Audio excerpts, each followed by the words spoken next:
હાલો, હું વેરાવળથી ગીતાબેન ચુડાસમા બોલું છું.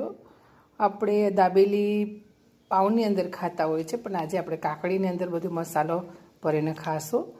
જે ડાયટ કરતા હોય એના માટે દાબેલી જેવો સ્વાદ આવશે. આમાં આ દાબેલીનો મસાલો બનાવેલો છે. બાજુમાં ખજૂર આંબલીની ચટણી છે, ગ્રીન ચટણી છે ફુદીનાવાળી, મસાલા સિંગ છે, ડુંગળી છે અને કાકડીના પતીકા છે. એને કઈ રીતે બનાવી તે હવે તમને દેખાડું છું.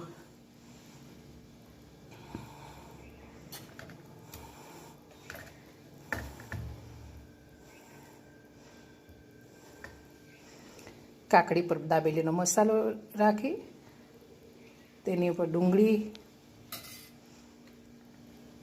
મસાલા સિંગ,